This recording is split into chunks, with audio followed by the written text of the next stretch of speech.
Assalamualaikum warahmatullahi wabarakatuh. Halo semuanya, perkenalkan saya Gita Zafira dengan NIM B1B1230054, mahasiswa Prodi Ilmu Pemerintahan, Fakultas Hukum angkatan 2023 Universitas Jambi. Di sini saya akan menjelaskan terkait dengan tugas ujian tengah semester manajemen proyek saya. Yang dibahas di sini adalah terkait dengan permasalahan dalam manajemen proyek.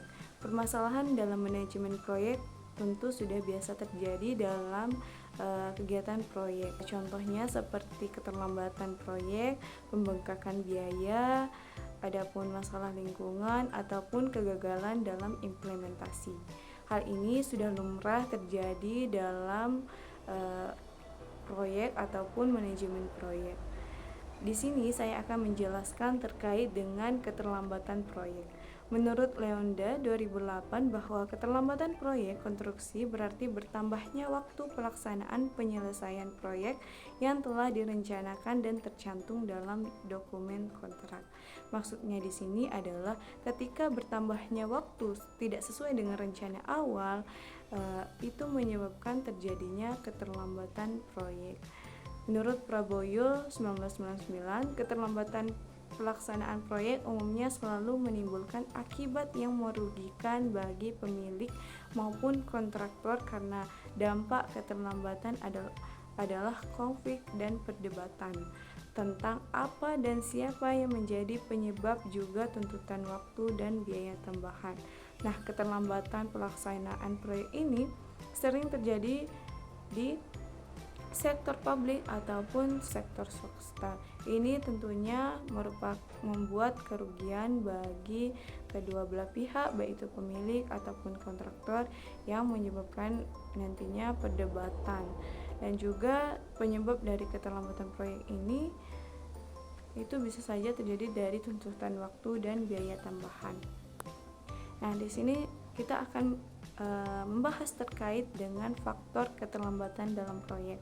Keterlambatan proyek dapat dilihat dalam dua hal, yaitu aspek yang terpengaruh dan faktor yang mempengaruhi atau yang menjadi penyebab. Adapun faktor yang terpengaruh yang menyebabkan proyek terlambat adalah yang pertama, yaitu keterlambatan terkait material. Nah, ini bisa saja disebabkan bahwa kurangnya bahan baku ataupun terlambatnya pengiriman bahan baku sehingga terjadinya keterlambatan dalam proyek. Selanjutnya yaitu keterlambatan terkait tenaga kerja. Ini disebabkan oleh kurangnya tenaga kerja ataupun produktivitas tenaga kerjanya yang kurang. Hal ini bisa menyebabkan faktor keterlambatan proyek. Selanjutnya yaitu keterlambatan terkait peralatan. Bisa saja ini disebabkan oleh kurangnya peralatan, baik itu alat berat ataupun lainnya, yang menyebabkan terlambatnya proyek itu selesai. Selanjutnya yaitu perencanaan yang tidak sesuai. Jika perencanaan awal dan akhirnya tidak sesuai ataupun berubah-ubah, maka terjadinya keterlambatan dalam proyek. Selanjutnya yaitu lemahnya kontrol waktu proyek.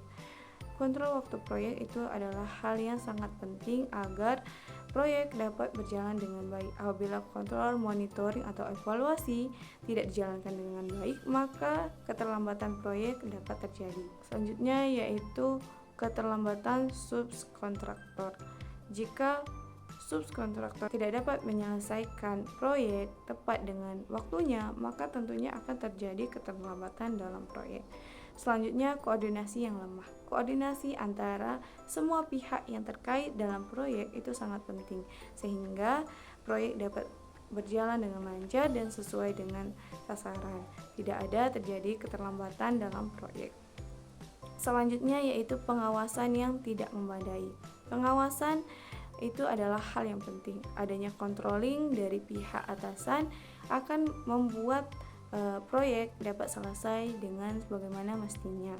Selanjutnya yaitu metode pelaksanaan yang tidak sesuai. Jika metode pelaksanaan tidak sesuai dengan awal yang direncanakan tadinya, maka keterlambatan proyek bisa saja terjadi. Selanjutnya yaitu kurangnya personil secara teknikal.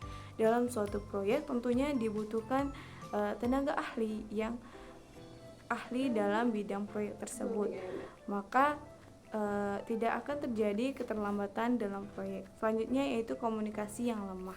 Komunikasi tentunya sangat penting dalam sebuah proyek. Jika komunikasi tidak berjalan dengan lancar ataupun ada terjadinya miskomunikasi, tentunya proyek tidak bisa berjalan dengan lancar dan terjadi keterlambatan proyek. Selanjutnya yaitu contoh kasus keterlambatan proyek, yaitu pada proyek kereta cepat Jakarta-Bandung. Kita tahu bahwa proyek ini yaitu direncanakan oleh pemerintah untuk memudahkan akses transportasi dari Jakarta ke Bandung yang bisa menghemat waktu sekitar 35 sampai 40 menit. Namun, proyek ini yang rencananya awalnya direncanakan pada tahun 2019 selesai pada tahun 2023. Ini memakan waktu sekitar 4 tahun penundaan ataupun 4 tahun penambahan waktu. Nah, ini contoh nyata dari keterlambatan proyek. Hal ini disebabkan oleh penyebab utamanya yaitu pembengkakan biaya yang banyak, yang awalnya dibutuhkan, rencana awalnya dibutuhkan sekitar 6,07 miliar US dollar atau setara dengan 87 triliun menjadi yang sekarang ini yaitu sekitar 7,67 miliar US dollar atau sekitar 110 triliun. Nah, ini tentunya memakan biaya yang sangat banyak dan menyebabkan keterlambatan dalam proyek. Yang kedua yaitu terkait dengan pembebasan lahan. Pembebasan lahan yang milik masyarakat ataupun swasta yang akhirnya menyebabkan banyak terjadinya negosiasi dan segala macamnya, menyebabkan keterlambatan dalam proyek. Yang ketiga yaitu kompleksitas antara Cina dan juga Indonesia. Yang terakhir adalah diperparah dengan adanya COVID-19.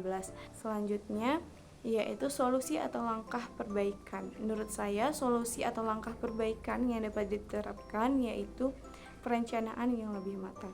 Jika rencana awal matang dan juga sesuai, tidak adanya biaya yang terlalu berlebihan ataupun tidak pas, maka keterlambatan proyek ini tidak akan terjadi. Yang kedua yaitu penyederhanaan pembebasan lahan. Nah, ini juga sangat penting.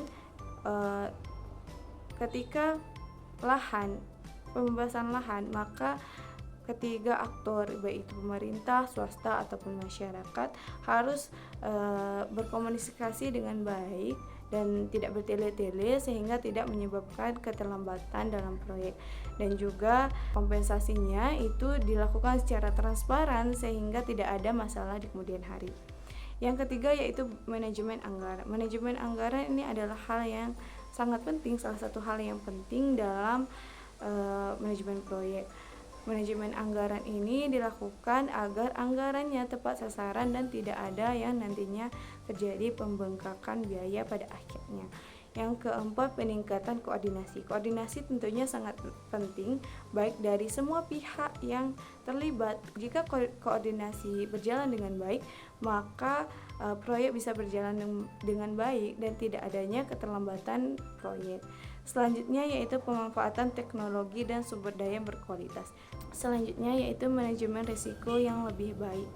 Manajemen risiko ini sangat penting juga kita lakukan agar kita bisa membuat strategi untuk menangkis manajemen risiko ini.